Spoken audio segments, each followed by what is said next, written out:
नमस्कार दोस्तों, आपका स्वागत है एक और नई वीडियो में। आज हम एक ऐसे विषय के बारे में चर्चा करने जा रहे हैं जो हमारे लिए बहुत ही महत्वपूर्ण है। हमने सन्यासियों को पूजा करते हुए तो देखा ही है, लेकिन उनको देखकर हमारे मन में भी यह विचार आता है कि हम हमारे घर में रहकर यानी गृहस्थ आश्रम में रहकर भगवत प्राप्ति कैसे करें, अर्थात गृहस्थ आश्रम में रहकर भगवत प्राप्ति के साधन।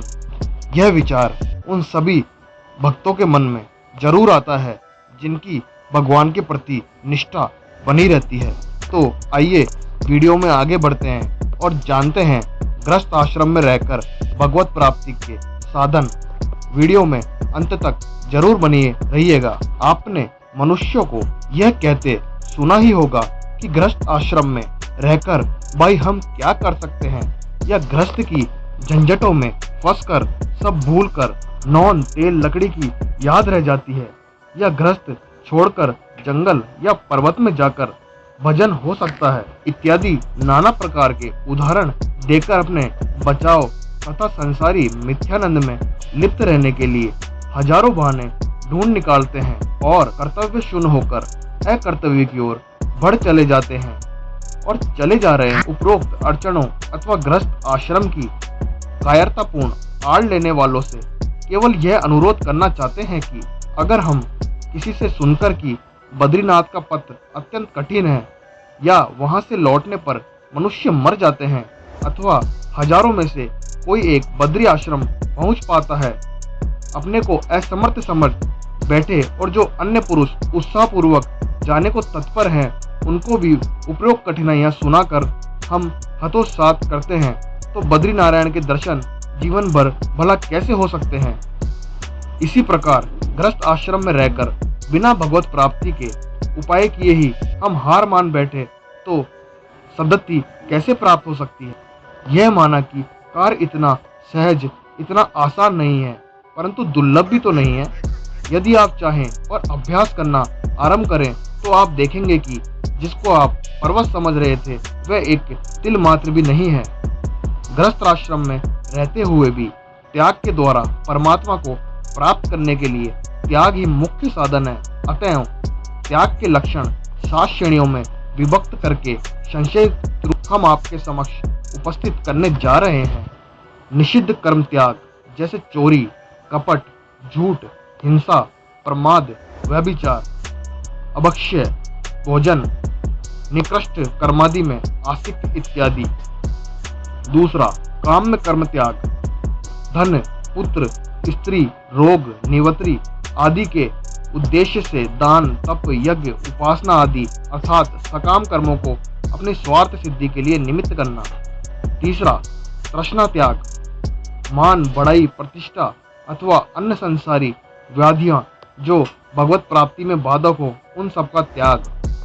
चौथा, स्वार्थ त्याग, अपने सुख के लिए किसी भी प्रकार की सेवा, धन, पदार्थ या शारीरिक सेवा की इच्छा दूसरों से करने का त्याग।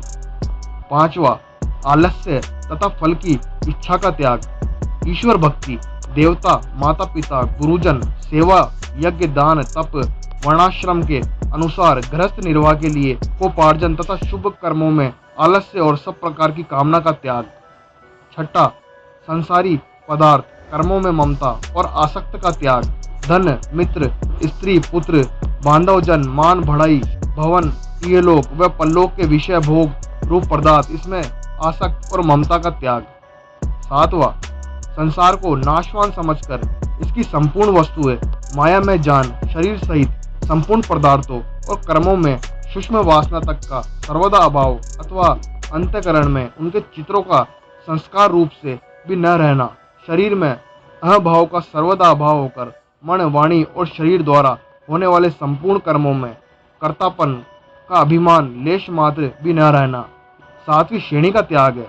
हमने पूर्व में 6 श्रेणियों के त्याग को प्राप्त हुए पुरुष की तो विषयों का विशेष संग्रह होने से कदाचित उनमें कुछ आसक्ति भी हो सकती है, परंतु 7वीं श्रेणी के त्यागी व्यक्ति की विषयों के साथ सत्सर्ग होने पर भी आसक्ति कदापि नहीं हो सकती, क्योंकि इस पुरुष के लिए केवल एक परमात्मा के अतिरिक्त संसार में कोई वस्तु रहती ही नहीं है। ऐसे पुरुष की एक सच्चिदानंद वासुदेव परमात्मा में ही अनन्य भाव से गाढ़ स्थिति निरंतर बढ़ती रहती है।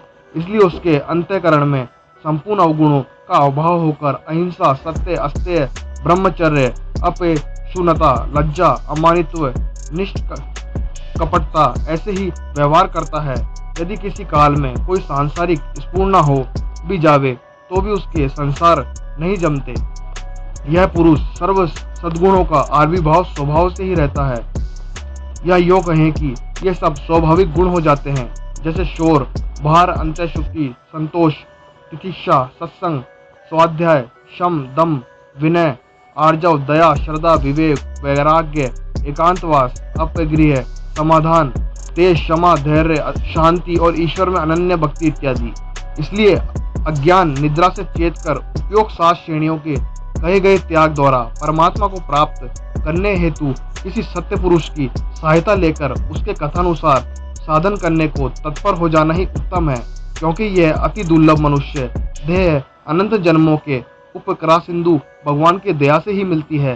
फिर इस नाशवान क्षणभंगुर संसारी अनित्य भोगों में इस जीवन के अमूल्य समय को क्यों नष्ट किया जाए। गृहस्थ आश्रम इसी कारण सब आश्रमों में श्रेष्ठ माना गया है, क्योंकि इस आश्रम में रहकर जो मनुष्य अपने कर्तव्य का पालन करता हुआ संसार में रहते हुए भी अपने अंदर संसार को न रहने देता हुआ संसारी व्यवहारों को स्वप्रवृत्त मानता हुआ दुख सुख जीवन मरण सब में समत्व भाव रखता हुआ सब कुछ श्री कृष्ण भगवान को अर्पण करता हुआ भगवान को कर्ता मान उसकी आज्ञानुसार कार्य करता हुआ उत्तम आचरण करने वाला पुरुष गृहस्थ आश्रम में रहकर भी गुप्त योगी कहलाता है और सुगमता से भगवान को प्राप्त हो जाता है।